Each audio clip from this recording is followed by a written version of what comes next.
Our next speaker is a personal friend of mine that I've gotten to know for a few years now. He's a returning speaker to the convention, one of the founders of the Red Man Group, the new podcast series you guys have seen this year. He's also one of the godfathers of Manosphere and the Red Pill, and he is the best-selling author of the Rational Male book series, volumes 1, 2, and 3, and soon to be 4. Without further ado, please help me welcome to the stage, Rollo Tomassi.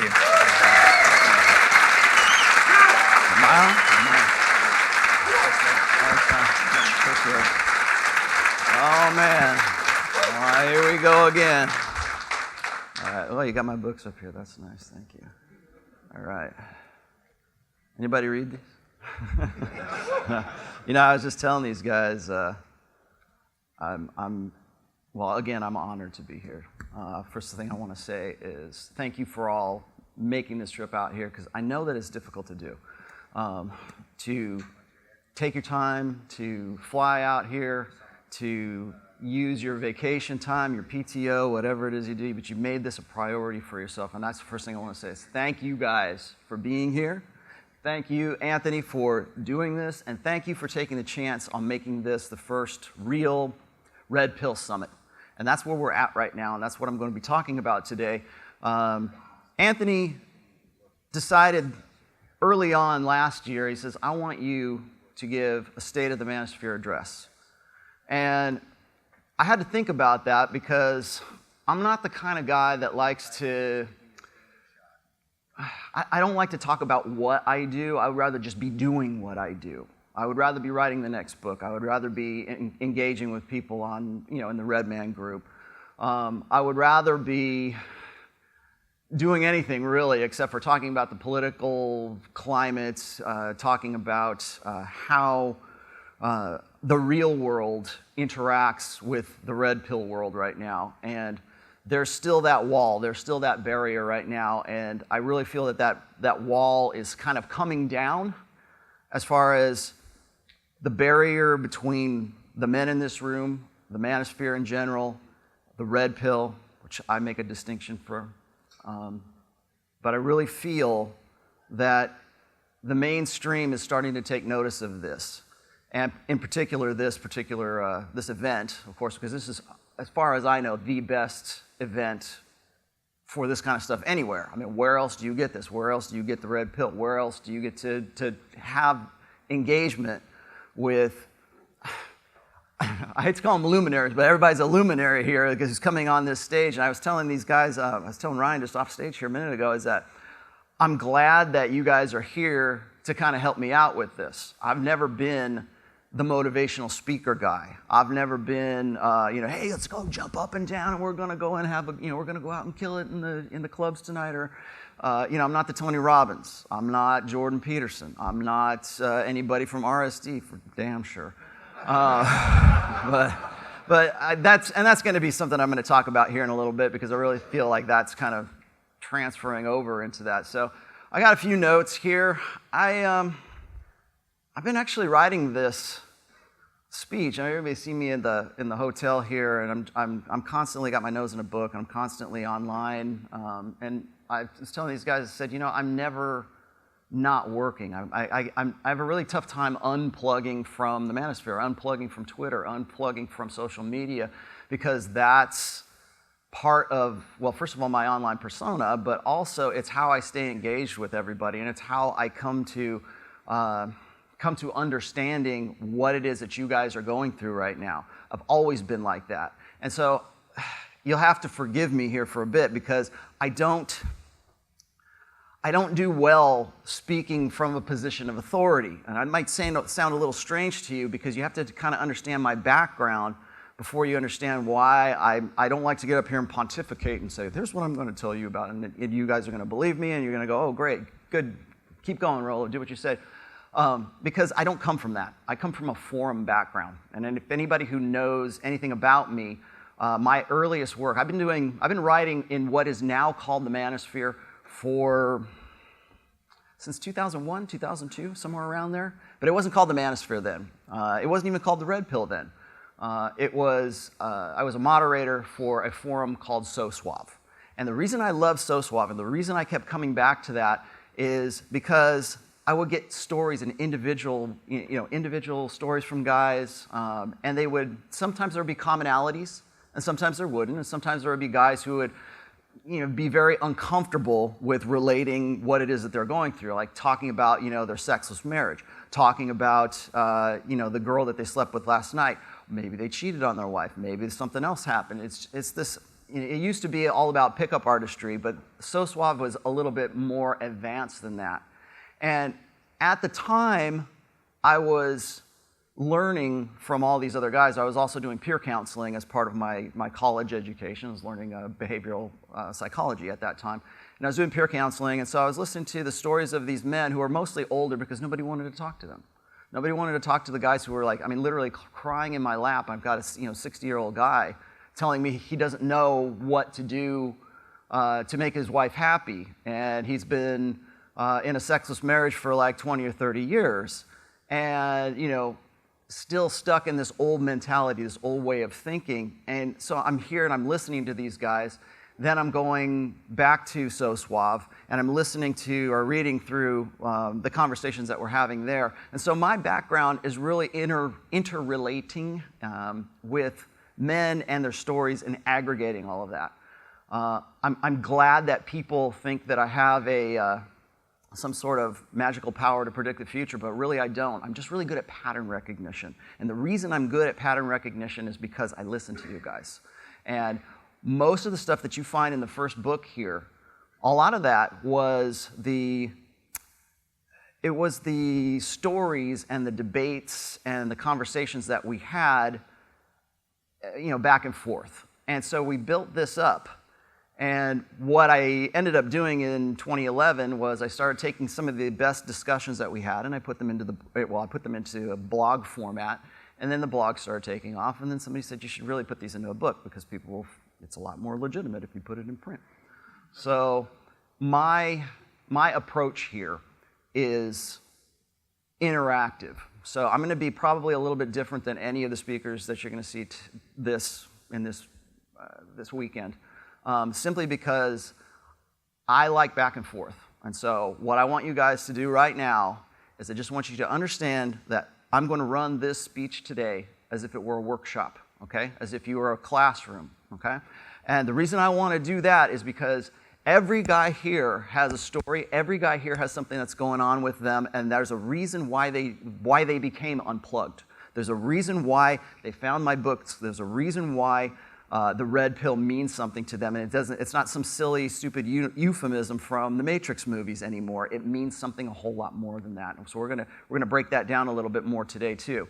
But Anthony had asked me to do a State of the Manosphere Address, and that's what I'm going to start getting into today. So I'm going to go through what I see happening, and I don't think any of this is really it's not news to you guys, because a lot of the guys that I see, at least on Twitter, the guys that participate in the comment section on my blogs, the guys who call in for the Red Man group, which is becoming more than I ever expected it would be.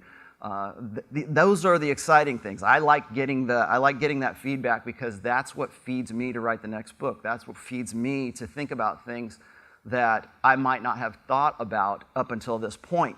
I always get from guys, they say, when are you going to run out of material?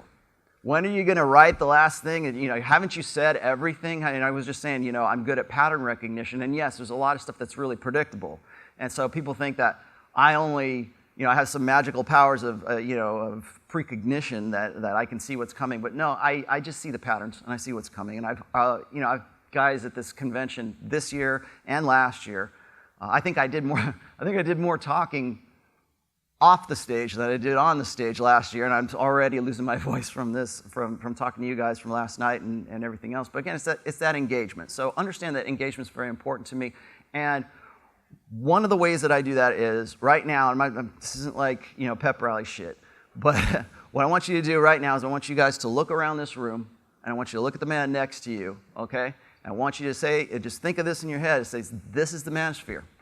This is the red pill. Because it's real easy to get isolated.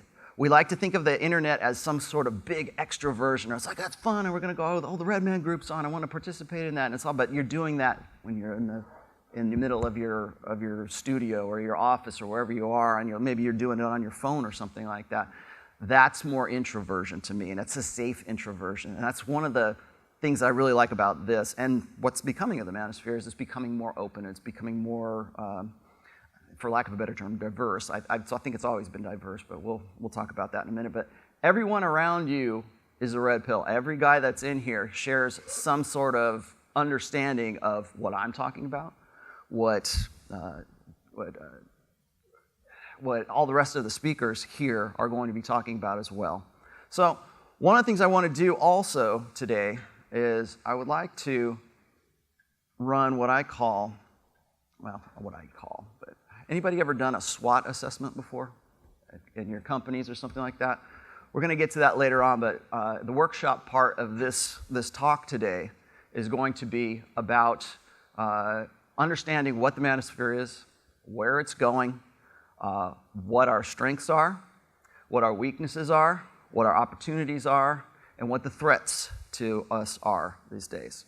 And so when I get to that section, I would like, if you feel the need, just let me know what you think, say, maybe a strength is. Because I don't know, I don't have all the answers. You guys have all the answers, and you guys are going to help me sort of define this.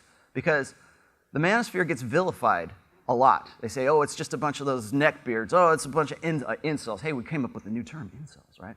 It's a bunch of guys in the basement. You have their mom's house, and they're really strong when they're online, and but we're gonna knock them offline. We're gonna have a internet war with these guys. Okay, this isn't that. This is a whole lot more serious, and I think that the mainstream is becoming more aware of us, and it's not good. It's not good right now. As I said, I'm not a fan of motivational speaking, but I think that motivational speaking today is, it's a new niche market. There's what we call the Lost Boys generation. I think one of the reasons that we have such a rise in popularity with guys like Tony Robbins, guys like Jordan Peterson, is because they represent this father figure. They represent this sort of direction. I think it was when we brought on Pat Campbell here, he was saying that people look up to him as sort of this old school masculinity. It's because it's so rare. We don't see that anymore. We see men are now heard but not seen, and rather than seen and not heard. And so what we have going on right now as far as the millennial generation is we have a lot of guys who are the lost generation or the lost boys who are looking for that. They're looking for a positive masculinity. Hell, it's one of the reasons I wrote the third book, is because people are hungry for that. And what is the message that they're getting? Now, as far as I'm concerned, the message that they're getting is kind of insubstantial. When I talk about things, people always want to say, Rollo, why don't you have 12 rules for life? Why don't you have a program? Why don't you have a prescription for me to follow so that I can live a great life? You've been married for 22 years. Your wife is beautiful. You got a beautiful daughter. How do I get that? How do I get to do that stuff? And you know what? I don't have those answers. You guys have the answers. You have the answers in here first. And then second of all, everybody in this room has an individual answer or something to say to those particular guys. But understand that once we leave this room, and once we can build ourselves up, and we can educate ourselves, and we can become something more than we are when we first came in here. Now understand, once you go out there, that's what you're facing. You're not. I mean, it's really easy to to pat guys on the back and to do your push-ups, Ryan, and it's really easy to put out sort of activities to do, but once you get out there, you still got to go back to work. I mean, how many people here right now are here, and if your work found out about it, that you would be in trouble? Anybody? Hey, how many people here would you lose do you think you would lose your job? I think you probably would. Let's say I already know that Goldman lost his job. I mean, what was he talking about yesterday? How they thought he was a pimp. They thought Goldman was a pimp. And you know what? They weren't too far off. Yeah. So I got to say, first of all, that I wasn't a fan of the old style the old style convention that we had. Obviously, I kind of felt that anybody knows this story knows that I kind of felt like the last year, or not last year, but the year before that, and Anthony's been doing this for about 9 years. I kind of felt like it was more purple pill, and I didn't really want to become a part of it, but I did see a necessity for a red pill summit. And that's what we've become today, is a real red pill summit. So as far as I know, like I said, this is the only place where guys can get together and we can talk, and beyond those doors, maybe you're going to lose your job, but inside here, at least you can learn, and there's, I almost want to say people want to say it's the secret society, and as the things have been, as really kind of social and political things have been happening recently, one of my jokes has always been, men are going to have to read the Rational Mail by candlelight, and we're all going to have to, hey, let's get together. We're going to read the Rational Mail today. Okay, guys. All right. Navigating the sexual marketplace. And so we're all going to get together, and it's like reading the Bible in communist China. I mean, think about that. I mean, it's funny, right? It's funny now, but shit ain't going to be funny very much longer. I'm also been called the godfather of the Manosphere. I'm also one of the 3 R's of the Manosphere. So who else can talk about the Manosphere besides myself? Well, I think Royce would be a great one. If anybody familiar with Royce, it's now Heartiste. He's no longer the same guy anymore. I can give you the breakdown of what's happened to him, but then the other R in the Manosphere is Roosh. And as we know, what has happened to Roosh recently? Roosh has been censored, right? He has been, his books have been taken off of Amazon. He got the Alex Jones treatment. He's been basically erased. His digital footprint is being erased. And now he has decided that he's going to close the doors for Return of Kings. I don't know what his personal reasons are for that, but I was going to say that represents an opportunity for us. There needs to be an aggregate site like that. That's where men can get together and they can discuss things. There needs to be a pushback for something like the Huffington Post. There needs to be something there as an alternative for men.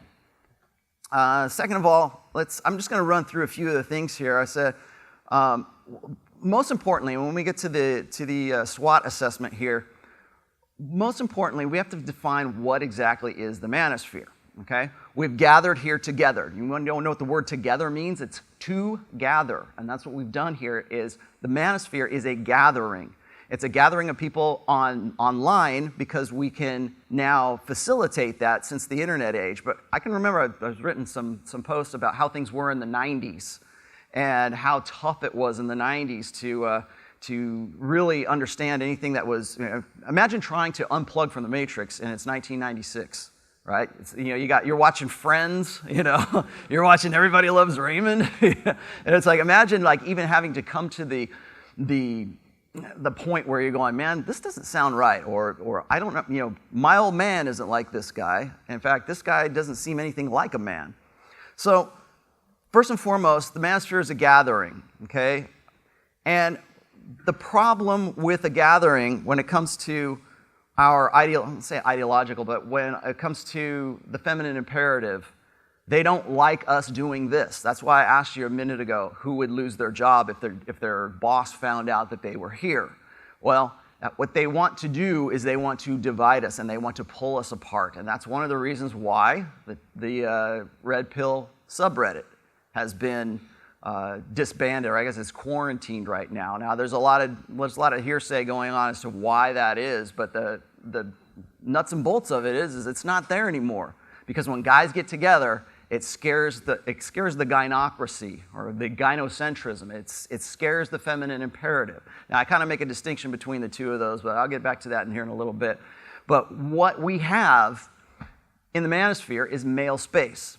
Now, I was talking to these guys just not too long ago about how the NFL used to be the last sort of bastion of male space. We see the Boy Scouts right now. That used to be a bastion of male space. And so what we see is attacks on this. We see the feminine imperative, gynocracy, coming in and breaking those things up. Recently in Harvard made the decision to break up all of the gender-exclusive clubs on Harvard. So that means if there's an all male club for talking about anything all male, okay, that no more. We can't have that. For all of these singular gender clubs, they all had to be disbanded because we don't want to have, ostensibly, we don't want to have any kind of, but we don't want to facilitate men getting together and being misogynists. And of course, what do they do for the women? Well, when the women found out that they couldn't exclusively meet together, they said, we need it. We have to be able to meet together, and we have to have gender exclusivity, but we don't want it for the men. We want to break up the men's clubs, but we need our safe space.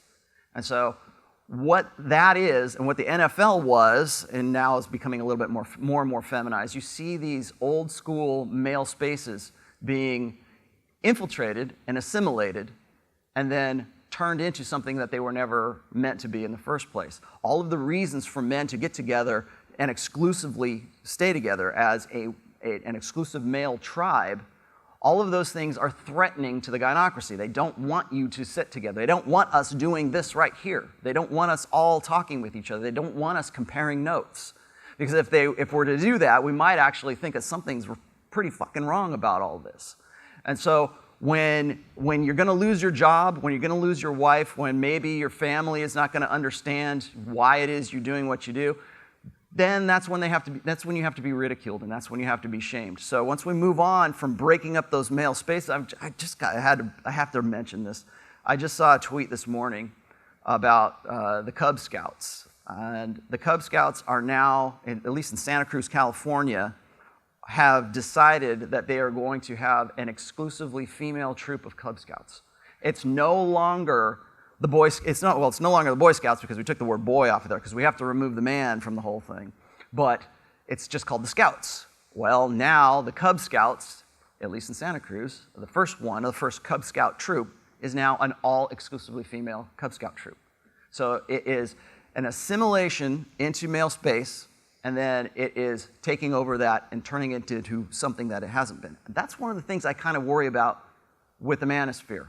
Because I really, if I have a fear or if I have any concerns about the Manosphere, it is that it would be, I don't say infiltrated from the outside, because I think that in a way that can happen, but I think we're already there. We're already within, our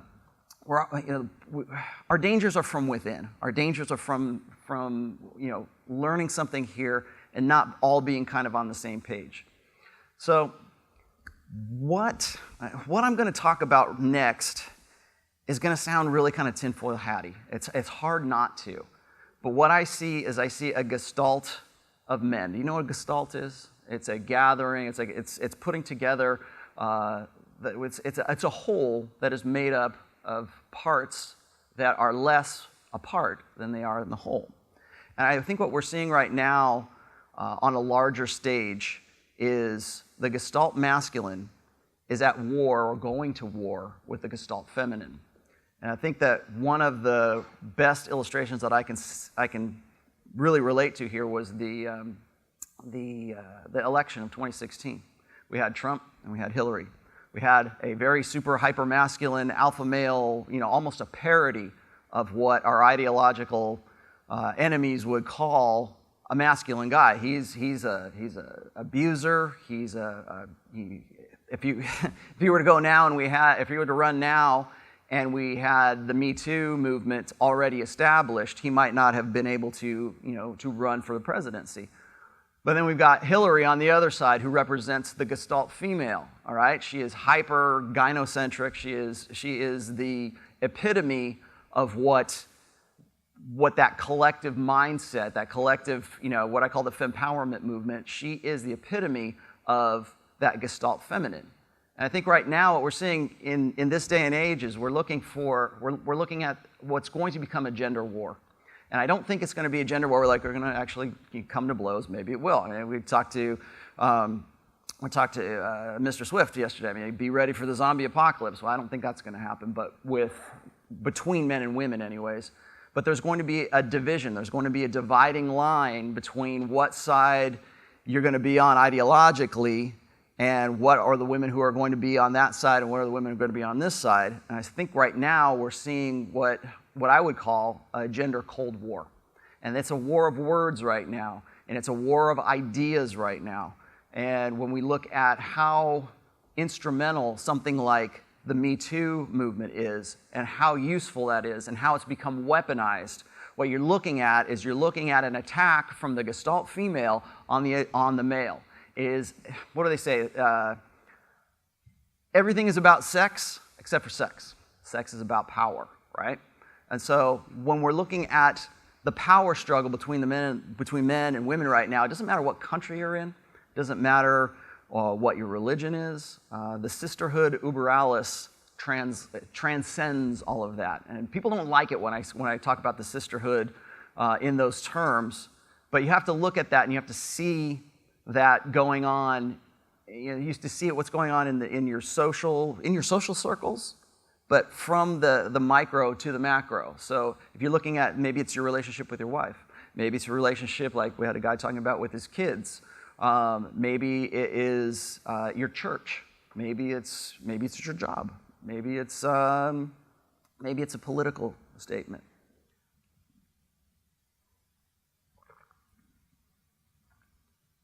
Okay, one of the things that we're gonna get into the workshop part here in just a moment, not quite yet, but what I wanted to run down as far as the situation of the Manosphere today is we have one large collective gestalt, which I like to kind of think of as a tribe. Human beings are tribalistic, and for as much as Jordan Peterson would like to say that it's all about the individual, it's all about the rights of the individual, the problem with that is that we evolved to be tribes, we evolved to be social animals, we evolved to form coalitions. And I've been reading Jack Donovan's books quite recently when it comes to tribalism, and I'm trying to make some links right now between how our evolved mental firmware relates into our predisposition to create tribes or to work in tribalism. Now, I'm not saying that we should have one guys against another guys, but from within the Manosphere itself, we have sub-tribes. First sub-tribe that I think is kind of coming to prominence right now is MGTOW. And it's really hard to argue against MGTOW because I really think that MGTOW has a lot of stuff right.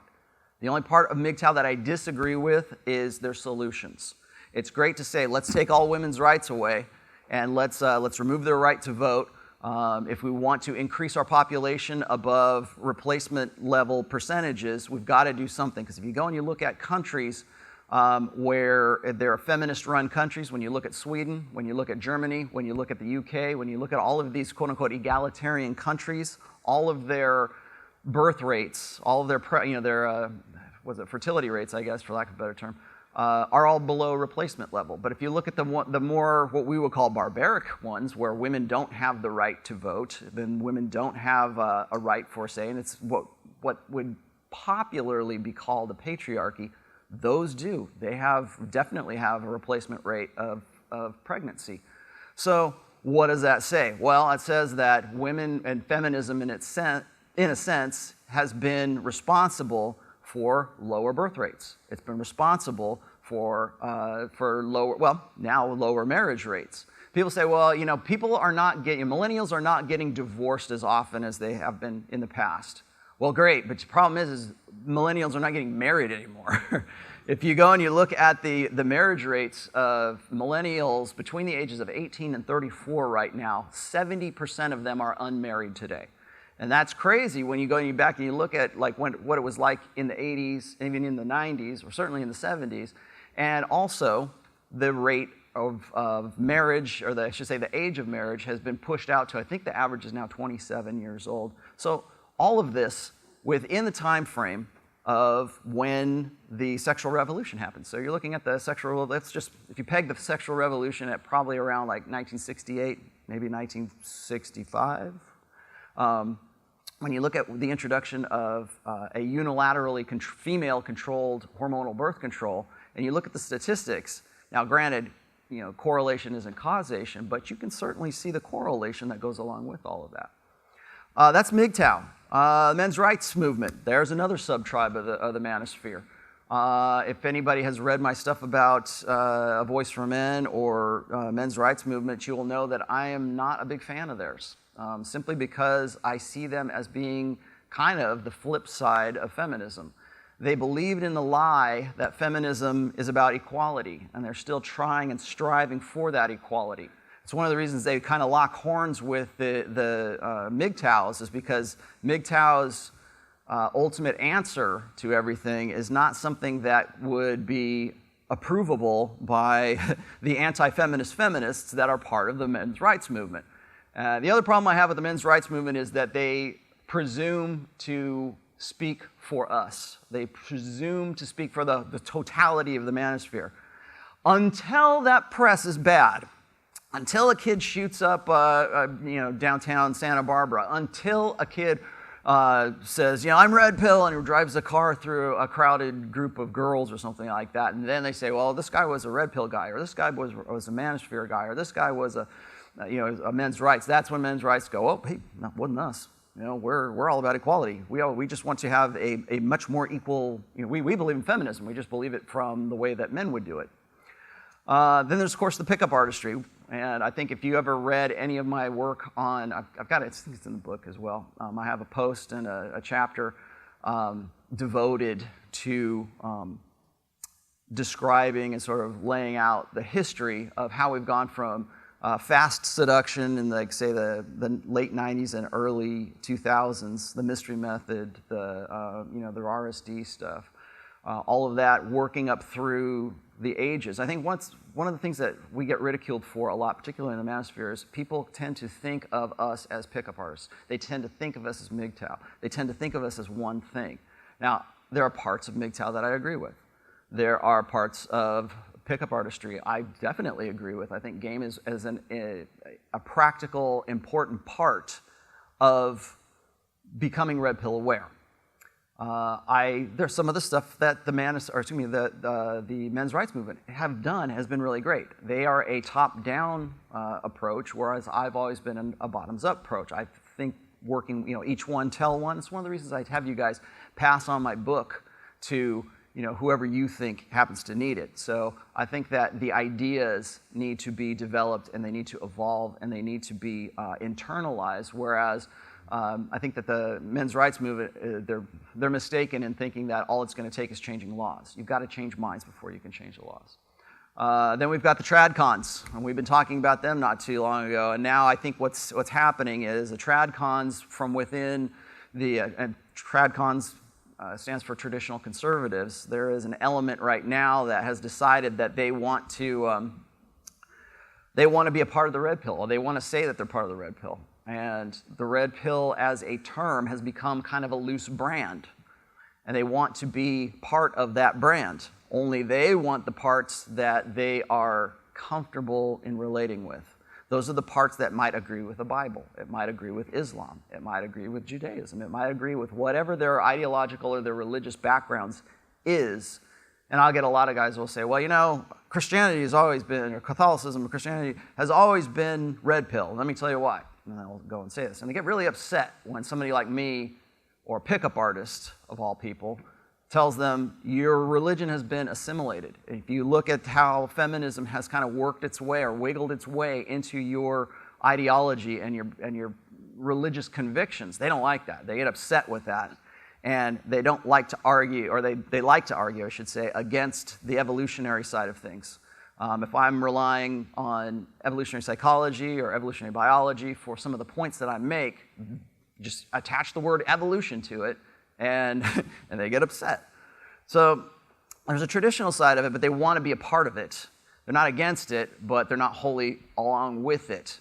And so I'm trying to make this as succinct as I possibly can, because I really want to move on to the SWOT assessment here in a moment. And then finally, from within the manosphere, kind of what Ryan Stone was getting into, we have the self-improvement gurus. We have the guys like Tony Robbins. We have the guys like, I would throw Jordan Peterson in there. I wouldn't call Jordan Peterson red pill. In some respects, I guess he kind of gets it. But guys like Jordan Peterson, guys like Steven Pinker, guys like Dr. Warren Farrell, I love them to death. I honest to God, people say, well, you got a problem with Jordan Peterson. I don't have a problem with Jordan Peterson. I think I'm frustrated by those guys because they have all these answers. They have done the work, particularly Steven Pinker, has all of this work and all of this, this hard empirical data that pretty much backs up anything that I've written in my books. I mean, when I'm doing research, I'm citing sources, those are the guys that I'm citing. But these are the same guys who are, maybe not Jordan Peterson, but Steven Pinker says, I'm a feminist. Even after all of this, even after seeing all this stuff and seeing that, writing the blank slate, you know, pretty much denying everything that I've ever written, or denying, but agreeing with anything I've ever written about equalism or egalitarianism, and he just does not want to go the next step. Well, I'm willing to go the next step, and that's what I've been doing here, and that's how I've been saving lives for, you know, the last 12 years. All right, so I think that one of the things that we really need to understand about the sisterhood and about this Gestalt gender war versus, you know, men, boys versus girls, though they're on their side of the playground and we're on our side of the playground, is what it's leading to right now is segregation. And this, unfortunately, I would consider being a segregation. Right now, men are afraid to work with women. And women say, oh, well, it's just because you're insecure in your masculinity and you don't want to work with women. You don't want to go, it's like the Mike Pence rule. You don't want to go and be in the same room as a woman because you never know if you're going to get Me Too'd. In fact, we even Me Too is no longer just a movement, it's a verb now.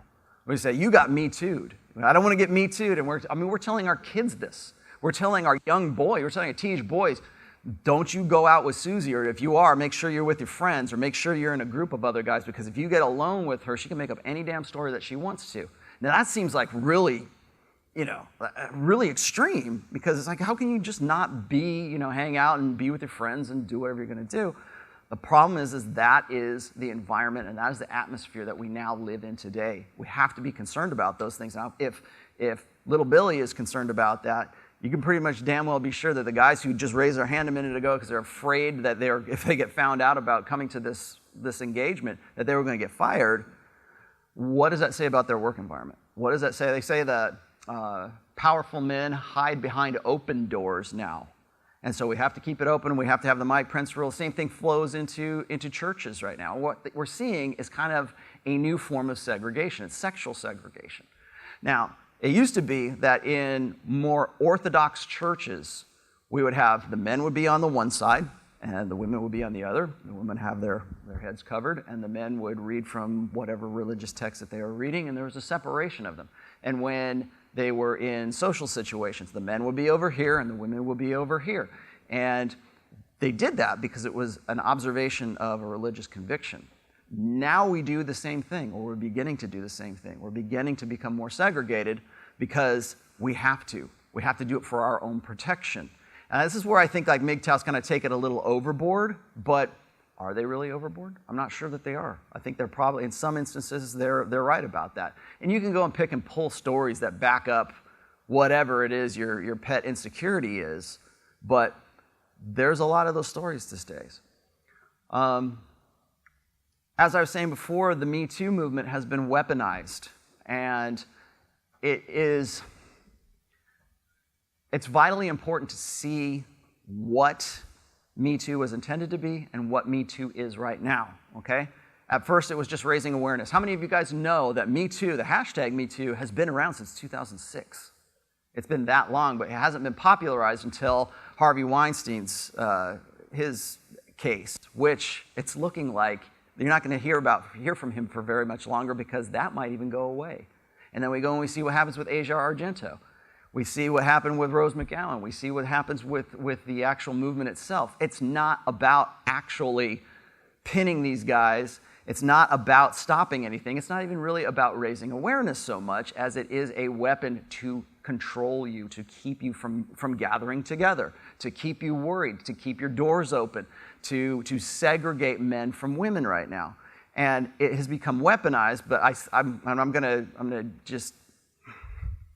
go a little bit further with this right now. I see Me Too being a tool to implement a new form of consent. And that new form of consent, sexual consent, is enthusiastic consent. It used to be no means no. That was what, the 80s, 90s? Then it was, and I remember because I wrote this, I wrote a piece called Yes Means Yes, and that's when yes means yes was, okay, can I touch you here? Yes, okay. Can I grab him by the pussy? Yeah, okay, all right, can I, and you call him, you got this list of things, right? And so that was yes means yes. And now we're getting to the point where even yes does not mean yes.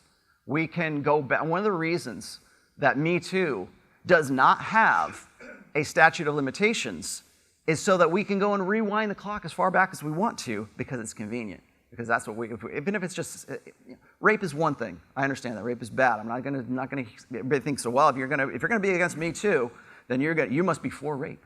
No, I'm not for rape. It's not binary. Stop thinking like, this is one thing I will tell my critics, or especially female critics, is it's not a binary yes, on or off. It's where defining terms. What is rape? What is misconduct?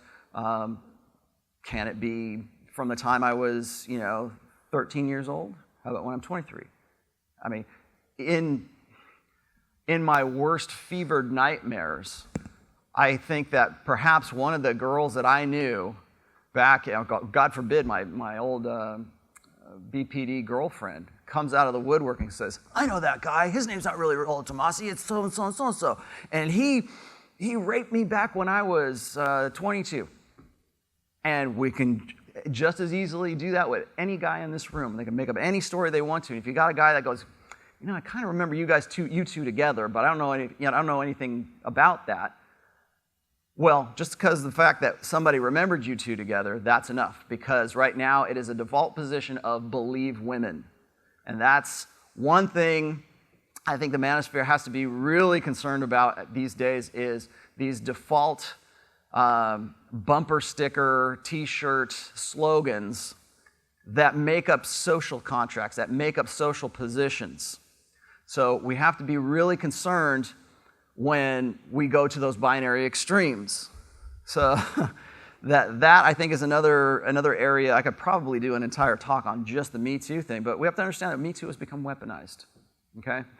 And we have to see where that's going just as much as we need to see where the Manosphere itself is going. So at this point, I'm going to start the workshop here. What I want to do is I'm going to start talking about a few things that I think are the strengths, the weaknesses, the opportunities, and the threats to the Manosphere. And like I said, the reason that I'm doing this is because I don't want to be the only guy saying, okay, this is where everything's going, this is what I think. I want everyone's collaboration on this, just as if we were in a forum or whatever. So what I'm going to do from here on out is, I think we're going to start with strengths. And I'm going to throw out a couple of strengths here that I think are good, and then we'll move on from there, okay? One of the strengths that I see in the Manosphere, and you're going to hate this because it sounds bad, but it's our diversity. It's because look around this room. If you look at our critics right now, our critics will say, well, it's just a bunch of white guys, and they're all Nazis, and they're all misogynists, and they're all neckbeards, and they're all, they're anything but what they are because they're nervous when people get together. They're nervous not at the demographics of us, but the ideas itself. But our demographics are very diverse. I see black men here. I see white men here today. I see Asian people here today. We are a much broader consortium of men than I think our critics will ever give us, a fair shake for, I guess. So I really think that, the red pill as well, but the Manosphere is very stronger, I think, because we have that diversity. And now I'm going to say that in the sense that I know that Royce once said that diversity plus proximity equals war, okay? But you have to understand that that is only within a context. That is only within opposing ideologies, opposing ideas, opposing tribes. Right here, we have to come together as men and find our voice and find where we're going to go with this, because we're being noticed more and more each day. I'll tell you more about the lady from the New York Times who wanted to come and cover all of this. Yeah, we had to put the kibosh on that one, right? I was saying this before, we are a bottoms-up organization. Each man tell another man. I have talked with several of you guys about how you passed on your book to your son. In fact, I think there's a son and a father here today too. We did that also at the Man in Demand conference, and I'm always impressed when we have a guy say, when's the right time to give my son the Rational Male? Like, well, if he's 15 years old, he's probably not interested in reading this kind of stuff. So, but maybe later, maybe he is, maybe he's a reader. But I think we need to I think one of the strengths that we have is that we're a bottoms-up organization, that we are based on ideas. We're an organization of ideas rather than an organization of doctrines. We're not a church. We are not a cult. I am not a cult leader. I'm not a Tony Robbins. So I really think that a bottoms-up approach is what needs to, I think it needs to flourish a little bit more too, to be honest with you. Imagine, I constantly have people say, well, if I get into divorce settlement and the judge is, a white knight, or the judge is really blue pill, I'm screwed. I'm gonna owe alimony, more alimony than I probably should, or he's gonna believe her bullshit. I said, yeah, but what if he was red pill? What if that guy had read The Rational Male? What if that guy had come to this convention? What if that guy was even just curious about, the things that are going on with masculinity today? If you can change those minds, if you can put the ideas are what counts. You can kill me, and you can kill us, but you can't kill the idea. You need to keep the idea going and going. And that idea evolves. So I think a bottoms-up approach is a strength. I also think that the Manosphere, and certainly the red pill. The red pill needs to stay a praxology. And people always ask me, what the hell is a praxology? Well, praxology is the study of human behavior from the respect that human behavior has purpose. It's not like breathing or something. I love the term because I have a behavioral psychology background. So praxology is really something that is, I think it's an objective science, but it's also a very loose science. So I'm going to pick and pull. I'm going to say, okay, here's what the evidence says from evolutionary psychology. Here's what the evidence says from EvoBio. Here's what the evidence says from this sociological study. And I think that keeping an objective understanding of those things is a strength of the Manosphere. We need to be ideologically neutral. I've said this before. I said the red pill needs to stay apolitical, areligious, aracial. It's one of the reasons why I have a problem with Hartiste and Royce. I love what he says about game, but I'm not on board with him when it comes to issues of race, when it comes to issues of politics and things like that, simply because it's not my wheelhouse, and other people can do it better than I can.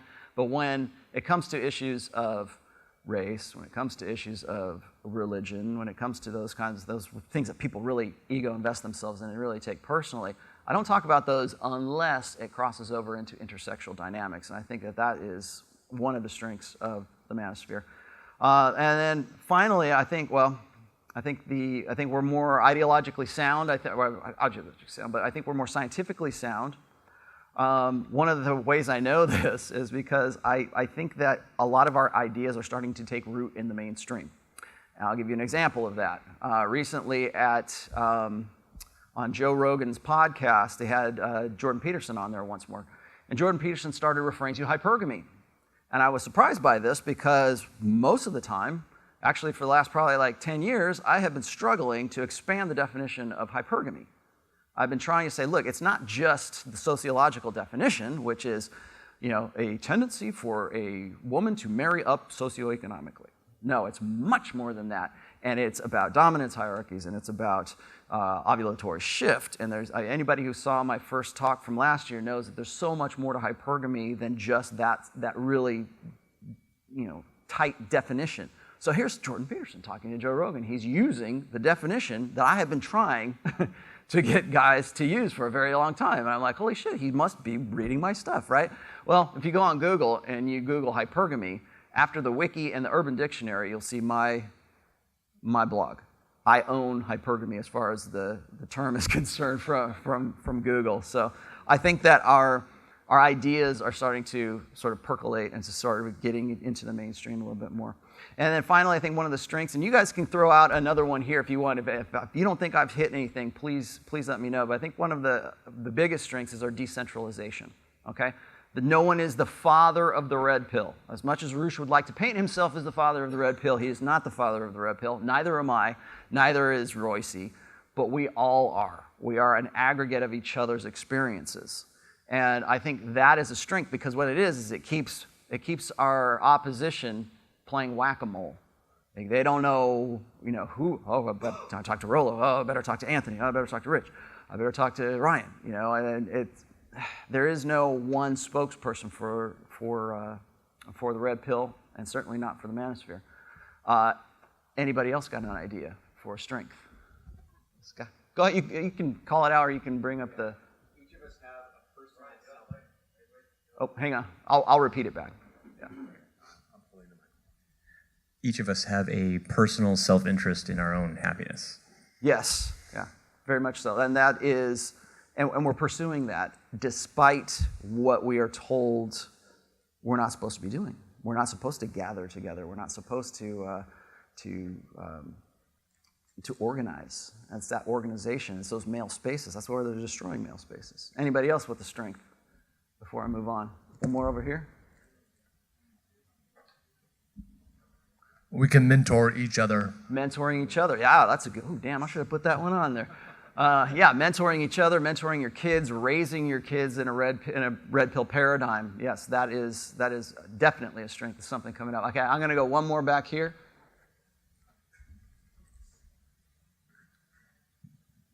I'd say openness. Everybody's welcome to discuss whatever, from drugs to anything, basically. Exactly, and we can talk about pretty much anything. I was talking to these guys earlier, and they're saying, they came up to me, and I think we were talking to Anthony as well, and they're saying, thank you for bringing guys together, and we don't have to worry about people calling us gay. I was like, all right, cool, yeah, got it. And the reason for that is, I think it was George Bruner was saying that there was a gal at the bar when we first got here, and the woman said, "What is this, a sausage fest? Yeah?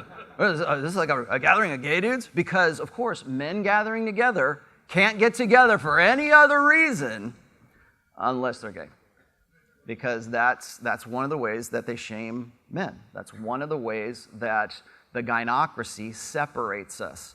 Because if there's three guys together, then there's something a little bit strange with these guys, even though you might just be getting together to go fishing with your buddies. Or maybe you got a couple of guys who you go lift weights with.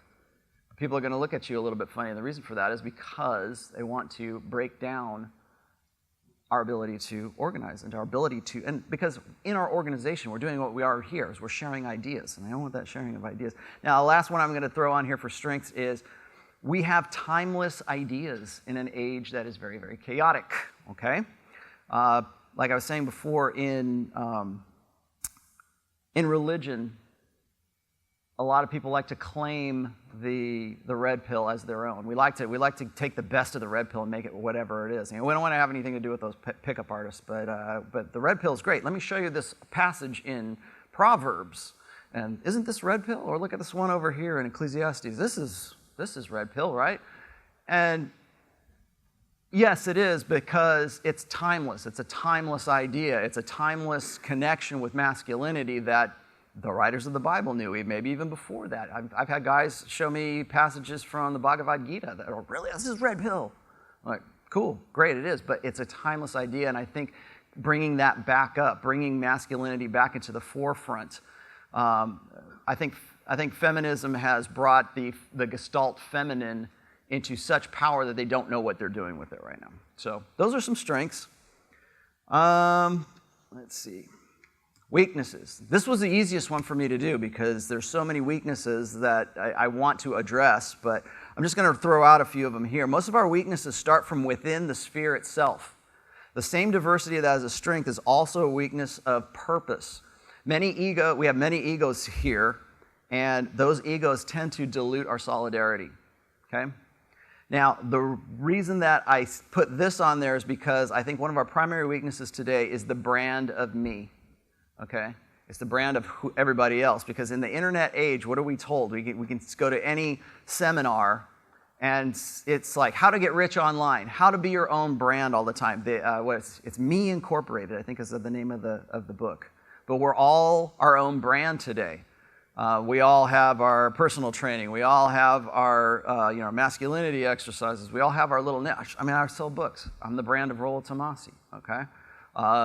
Jordan Peterson, Tony Robbins, RSD has decided that they want to go and be a power of positive thinking instead of actually talk about game anymore. But that's them. That's the brand of them. And what I see is that we live in an age where personal branding is paramount. We are all marketing experts of ourselves. Okay, and while we all have a product, and there's nothing wrong with selling that product, but that can't be at the expense of selling out the message of the red pill. Now, when I decided that I wanted to become a part of the 21 convention, the first thing I told Anthony, and really the first thing I told Rich when we were starting the Red Man group, is that we have to stay on message. Even if it's at the price of whatever it is that we're doing, we have to put first and foremost the advancement and the benefit of men understanding red pill truths, of unplugging from the matrix, of becoming red pill aware. And if we're doing something that is at the expense of that message, we're doing it for ourselves. We're trying to turn a buck on it. I don't have any problem with people trying to, hey, I'm going to go get my beard balm or something like that. That's fine. But what I'm saying is that if it comes at the expense of not passing on this knowledge, not mentoring, of selling out the red pill, selling out the manosphere, that's where I take issue with that. So that's the brand of me. The next weakness I see is the purple pill. And people think that because I use a purple pill, I'm using it as an invective. Or I'm saying, you're a purple pill. Or it's like I use it as a pejorative, but it's really a designation. Okay, now I could probably sit here and do a whole nother talk on why guys go purple pill. They go purple pill because they get into the red pill and they feel drawn to a lot of the truths, but they can't let go of the comforts that the blue pill has sort of put into them for a long time. And so as a result of that, they invest themselves, again, in the brand of me. And that brand of me includes a little bit of the red pill because they want to have access to you guys. That's another strength, by the way, is that we are our own niche market. We are our own, do you know how much advertisers would love to have access to an all-male market? To be able to say, here, buy my tactical soap, buy my pants, because today advertisers don't advertise to men. They advertise to women to buy things for their men, and because they can't reach it, they don't understand a masculine marketplace. But what that does is it makes organizations like this, it makes the manosphere a very lucrative market for certain things. And one of those is self-improvement. We were just talking about the Lost Boys generation. While my heart goes out to those guys, and while I don't mind, I'm glad I can save every one of their lives, that's great, but I can't deny the fact that Lost Boy generation, those millennial men, are there because they're the result of just decades and decades of blue pill conditioning, and blue pill conditioning from their blue pill fathers and from their blue pill fathers before that. So they're the sum total of a conditioning that's been going on since the sexual revolution, but nonetheless, they are a market. They ad agencies, marketeers, profiteers, they would love to be a part of that. They would love to capitalize on the insecurities of the lost generation. Okay? So guys who can't kill the beta, or they were all comfortable with parts of the red pill, but still they see the market for the brand of me. They want to sell the qualifications. Okay? They want to sell the aspects, the self-improvement side, but not the side that might offend women. So they'll go up to a point and they'll say, yeah, I'm really red pill, but if there's something in the red pill that's very unflattering to the feminine, that's when they pull back from that. That's when they go, oh, my wife, I'm red pill, but my wife might get mad if I go and promote this idea. Or women in general might get mad. Or maybe they are appealing almost universally to a female audience. So there are uncomfortable truths that purple pillars are going to avoid because it's not marketable. The same applies to RSD and their truthful anger. I don't know if everybody understands what I mean by truthful anger. when RSD and Owen and these guys decided that they had to recognize me, that they had to understand that enough guys in their audiences were saying, hey, have you read The Rational Male? What do you think about this part right here in The Rational Male? And so suddenly they're forced to take a look. They're forced to recognize what I'm talking about because they're getting enough of guys to do that. Well, they can't deny the truths that are in red pill awareness. They can't deny those things, but they don't. So what do when those truths go against what it is they're trying to sell to men? Well, they got to say, well, that Rollo, he's really on top of his game and he knows what he's talking about, but man, he's angry. He's really angry. He's very cynical. And it's like, I'm not cynical. What I am is I'm truthful, and I'm telling these guys something that's going against your marketing scheme. So if I'm going to go out there and I'm going to say, women are hypergamous, they're going to go, well, all he ever talks about is hypergamy. That's all he's going to talk about. And I'm like, no, I talk about a whole lot more than that, but you have to characterize me in such a way that it seems like I'm angry, I'm coming off as angry while I'm relating this truth. So they say, well, he's got his shit together, but it's truthful anger. It's like, no, it just goes against what it is that you're trying to market. So they can't deny the truth, but the anger that comes from disillusionment isn't marketable for a profit model that is based on pep rallies and power of positive thinking. So if you're always positive all the time, you can't be angry, you can't be cynical, you can't be nihilistic. And that's part of unplugging. Anyone in this room who has unplugged themselves from the matrix, who has unplugged themselves from their old blue pill conditioning, has probably gone through at least 4 or the 5 stages of unplugging. And those are anger, nihilism, acceptance. It's basically all the same stages of grief. And why are you in grief? Because you killed off the old person that was you. You're grieving the person that you can't be anymore, and you're grieving the dead dreams that you had before. But that doesn't fit into, come on, guys, let's go out there and jump up and down, and we're all going to be happy, and we're going to go out and kill the dragon, slay the dragon or whatever. That doesn't sell. And so I see that as a definitely, purple pill is definitely a weakness right now. That also leads me to what we have done on the Red Man group, which is we've done an episode on what we call success porn. Okay, success porn feeds into that as well. RSD has kind of turned itself into success porn. Tony Robbins, I would say, is success porn. It's all of these, build yourself up, build up your confidence, get out there and go do it, guys. Rah, rah, rah. It's like Nike, you just go do it. And you're going to pay $3,000, $4,000 to go see a seminar with Tony Robbins there with probably 10,000, 20,000 other guys. And how many of those guys do you know are entrepreneurs? How many of those guys, buying into the success porn trap? But so success porn, they say the red pill eventually leads to a desire to improve, or it leads to isolation. Okay, you can cross the abyss of nihilism, or you can do something to improve yourself. Okay, even MGTOWs want to like to believe that they're better. Okay, everybody doesn't get into the manosphere because they're already great. They don't come seek us out. We don't advertise the manosphere. You have to come and find it out. You got most of the guys that I have talked to, since I've been doing my writing, have always been dudes that have been like, how do I get my girlfriend back? How do I, Rollo, I lost frame. Help me with frame. It's always the same patterns and all. But they're finding it not because I put an ad somewhere or I put a billboard somewhere. They're finding it because they're hungry for it. They need those answers, and they go online. So, well, Google has all the answers, right? So I'll go find them here. Anybody else want to throw out a weakness? Weaknesses. I gotta look at Mike. I think something that we're lacking in right now, it has to deal with arts and culture. Mm-hmm. Specifically, kind of like what Goldman talked about yesterday, is we need more artists, musicians, filmmakers to come out with messages that represent this stuff, and for people to enthusiastically support it financially and with their emotions. Mm-hmm. For example, shortly after the election, there was this TV show, American Horror Story, and the main character, who was this psycho killer, on the opening scene, they show him on the internet on the red pill. Mm-hmm. I remember that. And I remember seeing that, and immediately I just stopped watching it. We need to withdraw our support and things from things that work counteractive to that. And I'll give you another example of that. Have anybody seen the Red Pill movie by Cassie J?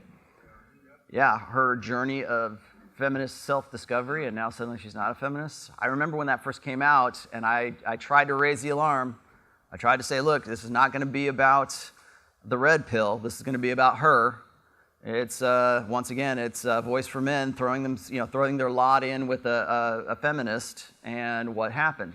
2 years now later, she's still out there broadcasting it as not a movie about the men's rights movement, but about a movie about her journey of self-discovery.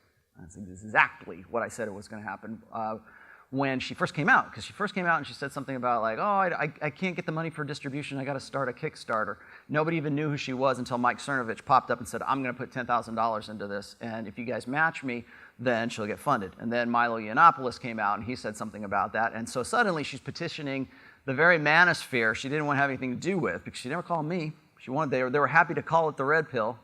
They are happy to capitalize on that brand, and I'm glad you said that, because that is one of the weaknesses of the manosphere right now, is we need to take control of our messaging.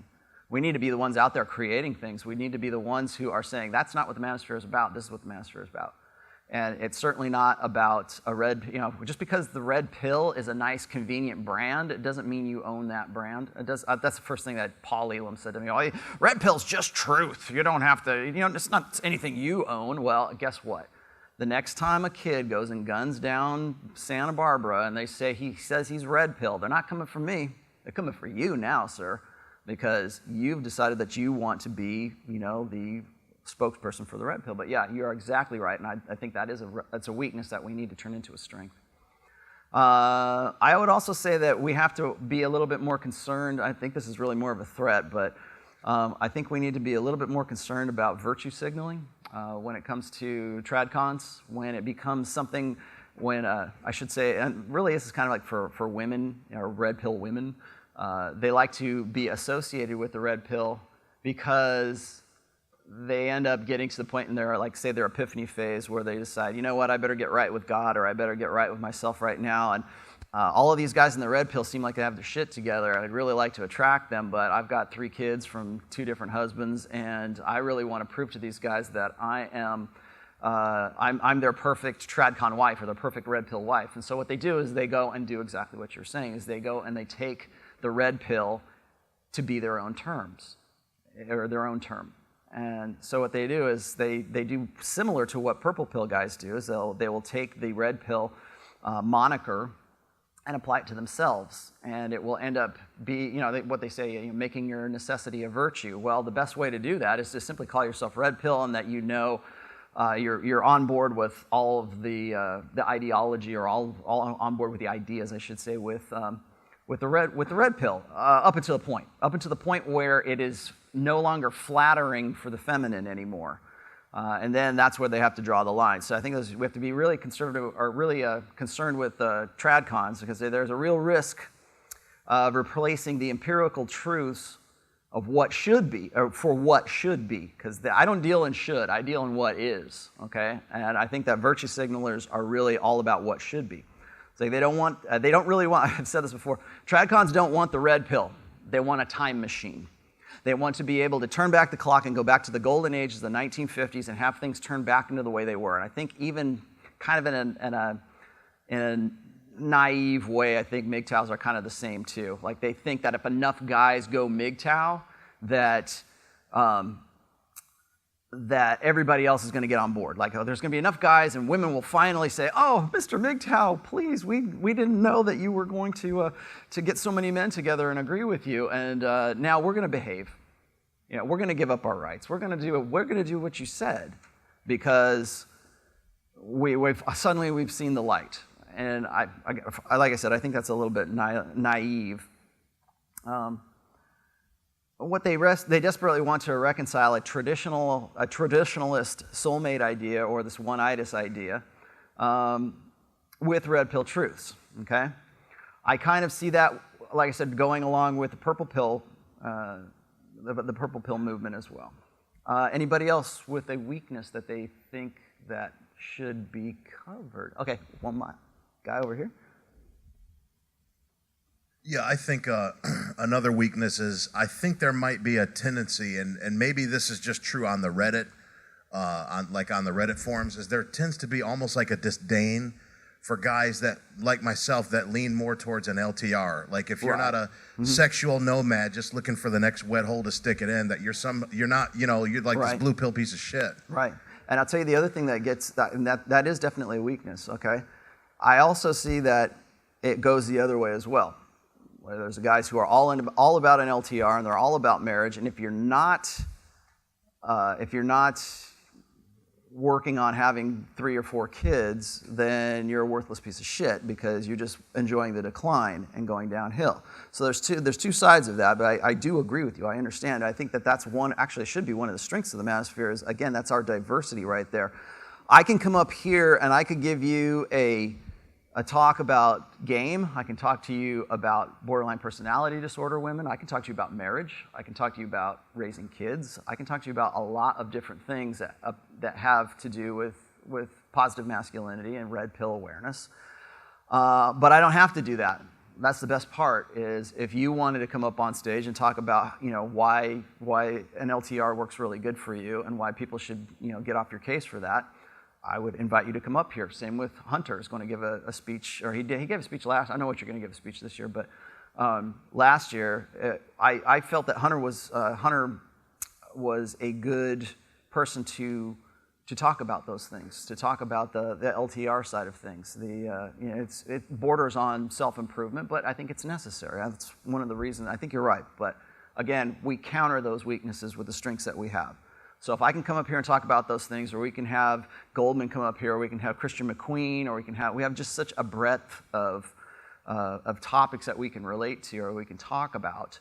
I think that's also a strength, but I do understand what you're saying. And it's leaning too far, I think, to one side of that. People give me that all the time. They say, how can you say the things that you do? You're married, man. You don't have anything legitimate to say because you've been married for 22 years. I'm like, well, I wrote The Rational Male, man. Doesn't that count for something? And then the other guys who are like pickup artists, will tell me that. But then the other guys who say, like, if I criticize marriage and I say, you know what, I have a fantastic marriage, but for me to say that I would not advise marriage to anyone in this room under the present circumstances, I think the institution of marriage is a great idea. I think how it's done right now is a complete one-sided death sentence to most guys. So I would never advise getting married. But how can I say that? You've been married for 20 years and I've got a beautiful child and I live a pretty good life. Well, that doesn't. Your mileage may vary. I'm not you, and that's one of the reasons I don't give prescriptions. And I'm glad you brought that up because I wanted to say that is I think that there is an over-dependency on prescriptions. I need 12 rules for life, Jordan. Please tell me what I should do. The red pill is not one size fits all, and that's a good example of that. So I'm going to run through some opportunities here. Okay, the Manosphere is a reliable consortium of men. And what we do as a whole is threatening to the Gestalt feminine, but it is also the only group that is willing to push back on the narrative. No one cares about the pussies like the Good Man Project, or are we man enough? I think that's what it was called. I've been looking at some of these guys. Anybody familiar with the Good Man Project? Good, yeah, thank you. All right, yeah, the Good Man Project are basically what I call Vichy males. And if you don't know what the word Vichy means, look up the Vichy French from World War II. They are the French that collaborated with the Nazis when they invaded their country. Okay, so when I say a Vichy male, what I mean men who have sort of sold themselves out to the Gestalt feminine. So people, it's a convenient term, but that's what I mean when I'm talking about that. These are the guys who are the male feminists who are going to eventually have Me Too allegations thrown at them. All right. It's because the Gestalt feminine knows that they are compliant. Okay. The red pill is contentious with them. So we have the attention of men.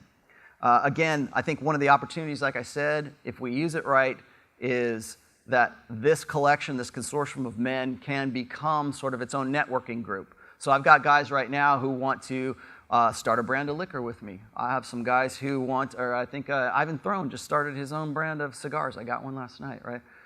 You'll see some in the swag bags, and mostly it's these man products, but I think there's a potential for so much more in that. So I think it's important that we protect ourselves as sort of a niche market, but we also need to exploit ourselves or bring ourselves up as a niche market as well. Anybody else? An opportunity. I want to give you guys some time to talk here. Anybody think about an opportunity?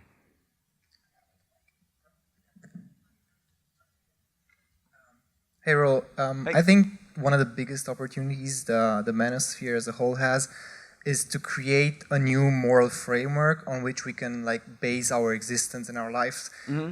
Because I think we threw out religion, traditions, whatever, and that was kind of the scaffolding that held us together. That was like the old book of rules. And I believe that we have the opportunity to create the new book of rules. Yeah, right. the new scaffolding. A third set of books, right?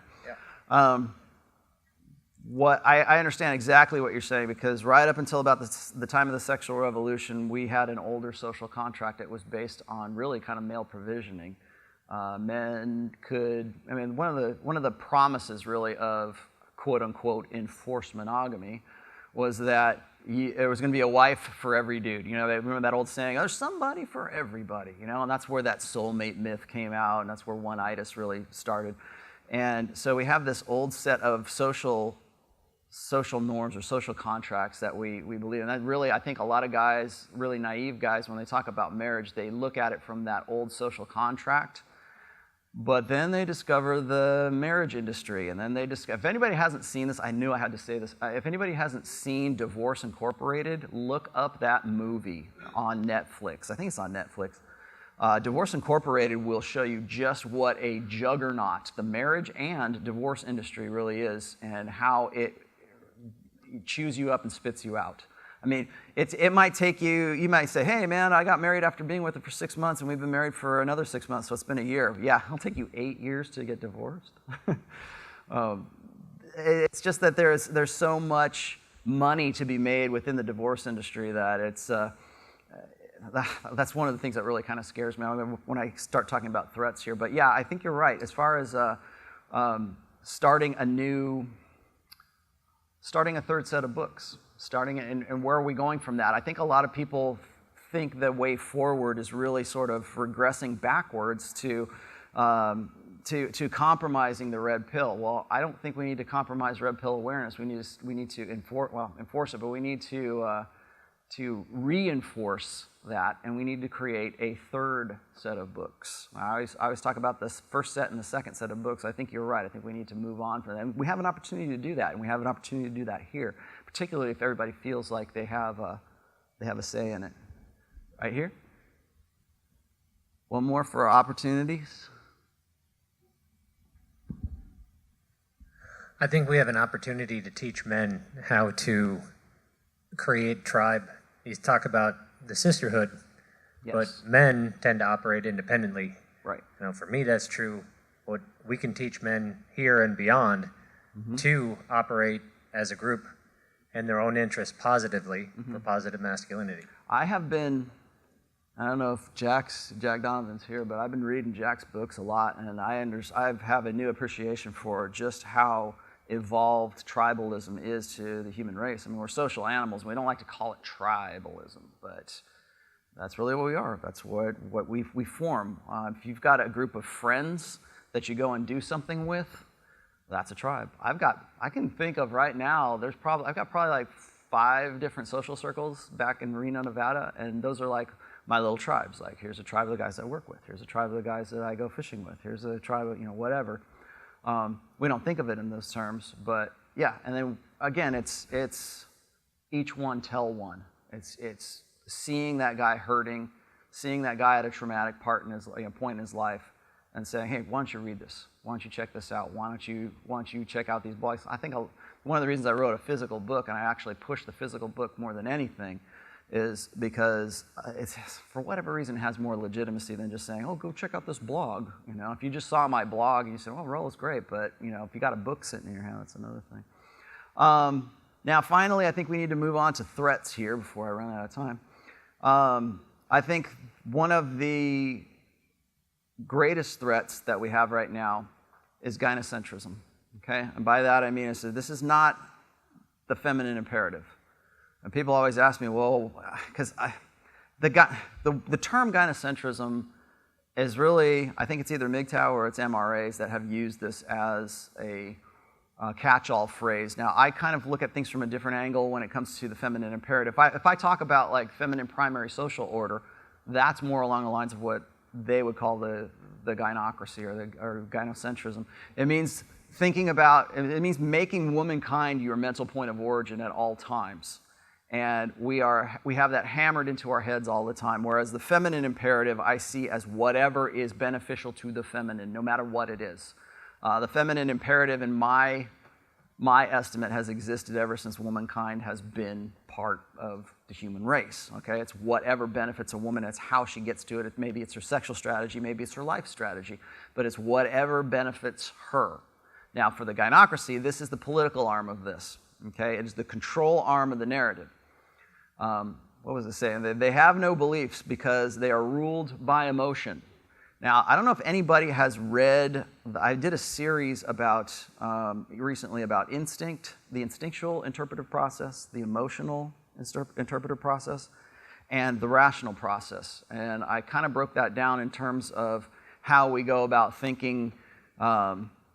When we see something, we have new stimuli in us, coming at us from the environment. We either we interpret it instinctually, we interpret it emotionally, and we interpret it rationally. So men tend to lean more towards the rational, or women tend to lean more towards the emotional.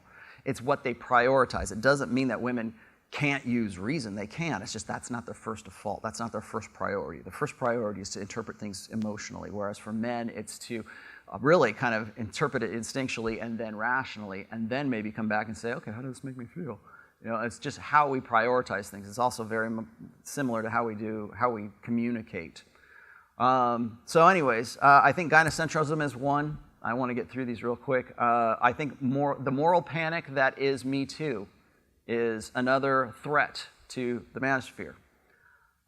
Again, I also think that the dilution of our message, sort of watering down it, is a threat to us. And I also think that the resistors, the resistance is yet another way of calling the gynocracy what it is. Because when people want to be, they think they're resisting some evil empire when they don't really realize that they are the mainstream. That they are the ones. The gynocracy is actually the side of the equation that is setting the tone, that is setting all that. Now, before I end this, and I'm going to go to questions, and if anybody wants to talk about threats, that's fine as well. But I was going to use a video here for YouTube, but I figured I probably better not, because I don't want to get deplatformed.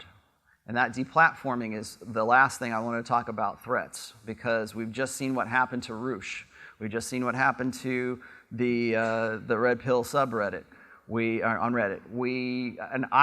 When that happened, and I wanted to make this a real point to say, is when that happened, when I saw what happened with Roosh and how he got deplatformed, and how they just basically one day his books are there and the next day they're gone.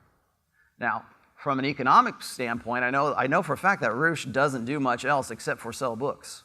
He doesn't do much else except for, collect ad revenue from Return of Kings. And now all of that is going somewhere else. And I'm not really sure what he's going to do. So I look at that from a revenue point of view. But for a guy like me, I have other streams of revenue. This is not my day job.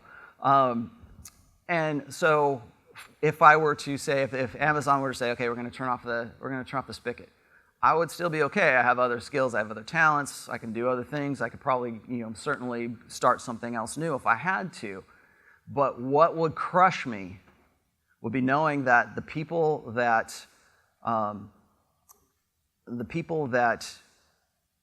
had their lives changed by my work wouldn't have access to that anymore.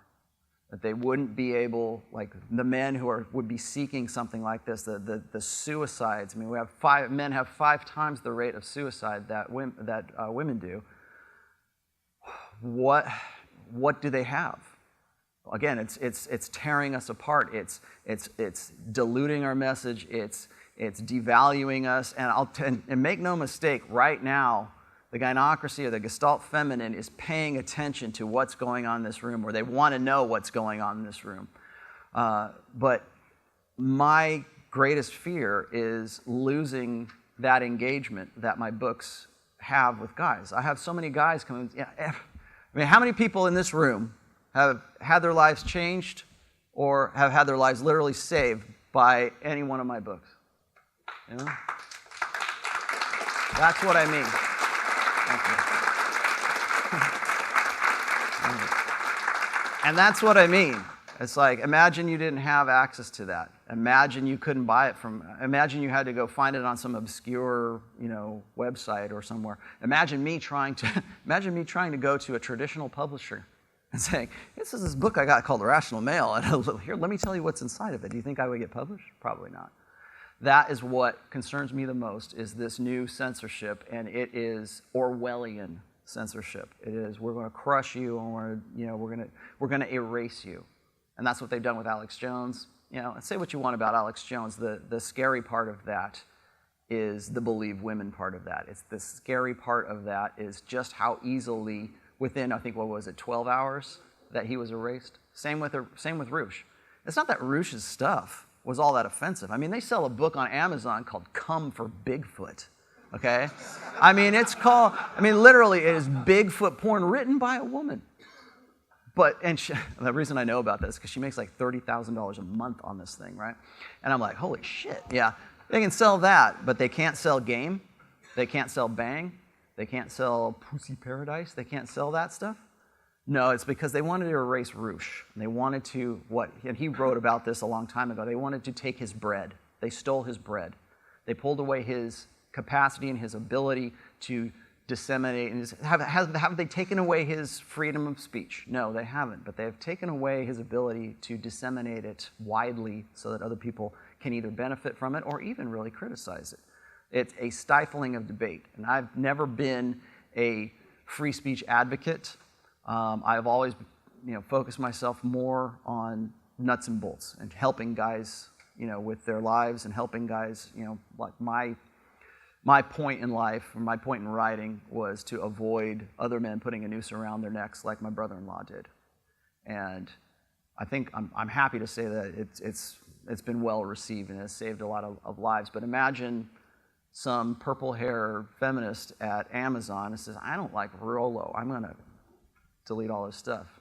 Now imagine how many people with that one deletion, that one backspace, that one delete key, how many men died because you did that? How many men didn't get that information that they needed? How many men could have changed and bettered their lives because you hit the delete key? So, anyways, that is my speech, and I'm going to give you some time to ask questions because I know you do.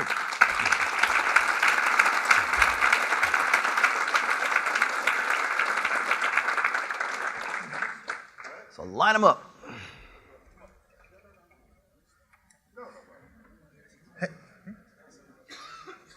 I need some sunglasses over here. So as this movement gets bigger, it will get more eyeballs, and more eyeballs that don't like it. One of the amazing things that's coming out now is where I'm focusing my career is on blockchain technology. Mm-hmm. And I don't know if you have any thoughts on how we can use decentralized technologies so that this cannot be censored, right? So that's a main characteristic of blockchain. I tend to agree with Vox Day, and Vox Day has actually written quite extensively for a very long time about the necessity for the Manosphere and in our world, in the Manosphere, to start their own platforms. You want to talk about an opportunity in the Manosphere? That is starting something like blockchain, starting a new platform, starting something like Gab. Gab was the answer to Twitter because Twitter was just, killing off whoever their ideological rivals were. We need more guys who can start a red pill version of YouTube. We need more alternatives for platforms. And honestly, I think that's going to happen. You want to make $1 million here? I'm going to give you. This is not entrepreneurship, but I'm going to tell you a secret. If you want to make $1 million, start one of these platforms. Start something where this is the niche market that you need to get involved in, particularly if you have the know-how or you know people who have the know-how. is to start those platforms and to get those things started, because that's going to be imperative in the coming, gender Cold War. But yeah, as far as cryptocurrency, I think crypto's great, blockchain, for sure.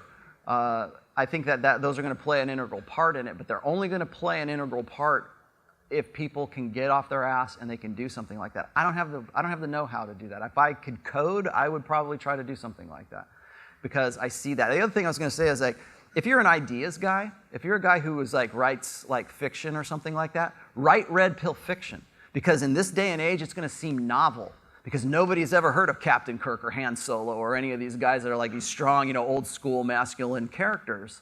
It's going to seem novel. One of the reasons why Marvel Comics is in a shitter right now is because they don't know how to write those characters anymore, because they don't have, there's nobody there on their staff that they're either scared shitless to do it, or else they don't know it. They don't know how to write a strong masculine character. So it's always the warrior princess. It's always it's always Rey in Star Wars. It's always that kind of. If you write, I think one of the reasons why the Han Solo movie got panned is because nobody's familiar with that old, Captain Kirk, Han Solo, strong, red pill, doesn't give a rat's ass about anything. He only cares about, that kind of masculine archetype will seem novel in this day and age, because nobody knows anything about it. You could rewrite one of the old classics and people wouldn't know any different, because they would think that it's new. If I may, I was wondering, like, when do you think we need a contingency plan or something for the whole red pill thing, like a red pill arc or something? Because, like, for example, if a guy like Tim Ferriss, an arc, I like that. We got to save all the red pill, then yes. Get onto my arc here. Okay, it's starting to rain. Because like, if somebody like Tim Ferriss or Joe Rogan would like make this public, like the ideas, he would have like a huge audience. People ask me, or I got a lot of guys that hit me up on Twitter and they say, how come you're not on Joe Rogan? How come you didn't? How come you don't go talk to these guys? And I think honestly, I like Joe, but I think that I might be a little too hot for him. And I mean that in the sense that what I talk about might cut a little too close to home for somebody like that, because I know I think he married a single mother or something. I'm not really sure. So I think if he was reading my stuff, it might be a little too raw for him. But I do understand what you're saying. We need a red pill arc, right? We need to make those contingency plans, and we did. We actually have a contingency plan, at least as far as the red pill Reddit goes. If you haven't heard, I'll go ahead and give you the URL right now. If you go to trp.red right now, that is sort of the fallback forum for the red pill Reddit that is still quarantined, which doesn't mean that it's gone. It just means that you can only get there if you were a subscriber before. So I've been trying to sort of copy and paste things over to my Twitter feed, because I still have I got a semi-decent Twitter following, I guess. And so I try to broadcast that and show that off. I'm only hoping I'm not like hanging myself by doing that. But yeah, contingency plans are very important. And I think that going forward, that's, you want another opportunity, there you go. Make contingency plans that people can jump on. Make your arc. Build your arc, please. Rollo, thanks for your work.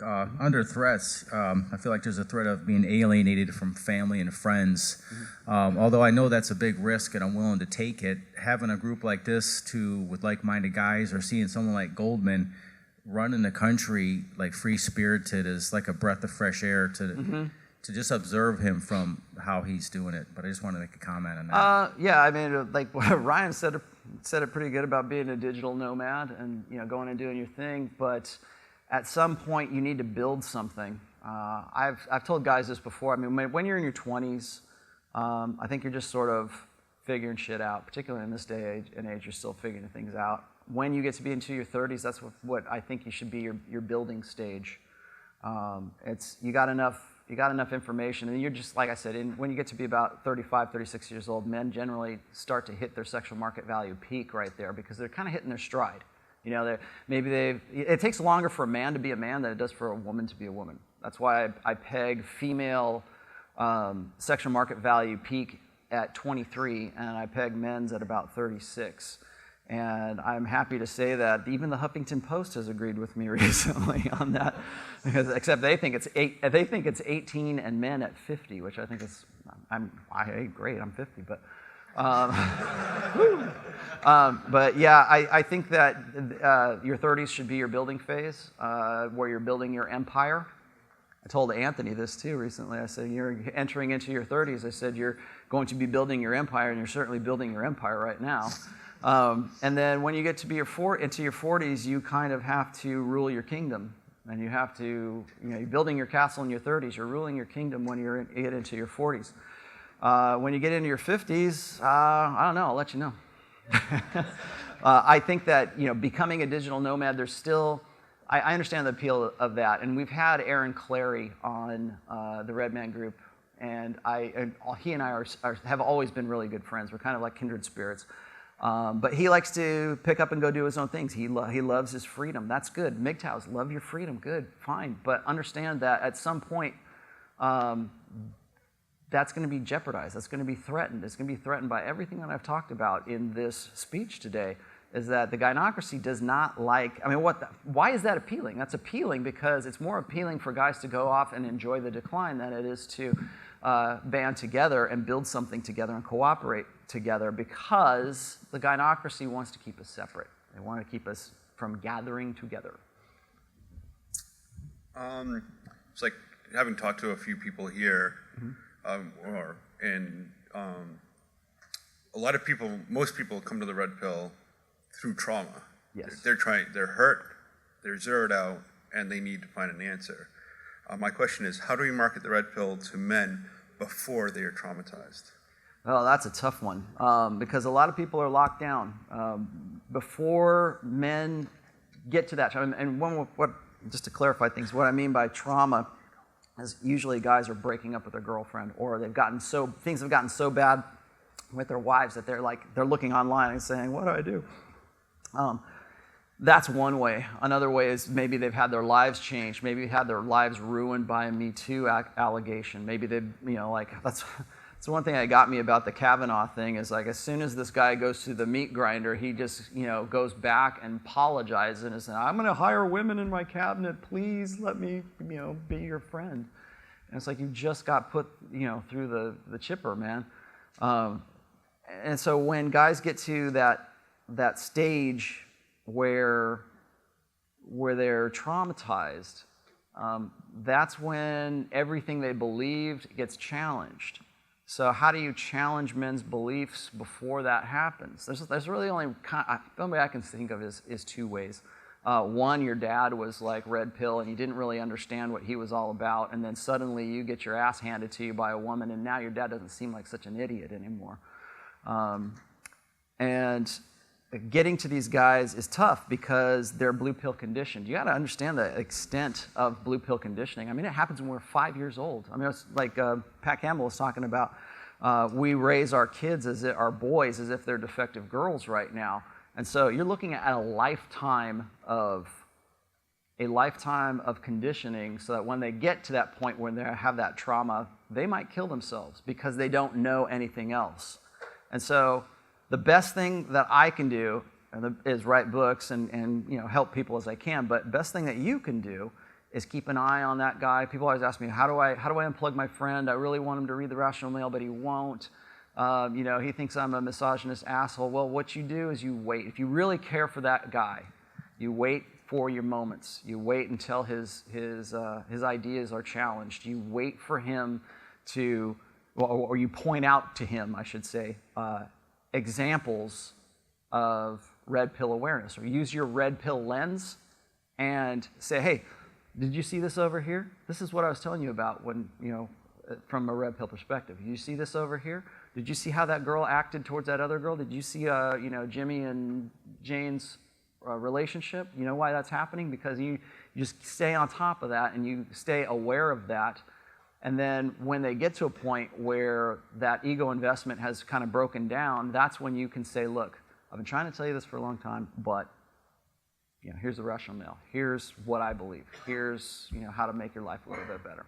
So that's the best way I can say it. Remember, unplugging guys from the matrix is like triage. okay? So you save the ones that you can, and then you read Last Rites to the Dying.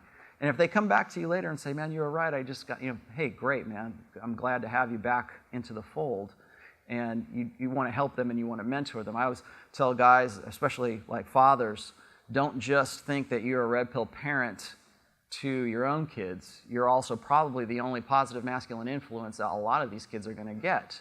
Because in this day and age, we've got like 80% of guys who are beta, and we're living in a feminine primary social order. Even those little boys will probably still have ideas about gender dynamics that are completely influenced by women's studies and the gynocracy, and they don't even know that they have been. So it's up to you to live out that mentorship and to serve as an example. It's better to demonstrate than it is to explicate. So. That's all the time we have. All One more right. time, give it up. Rollo Tomassi.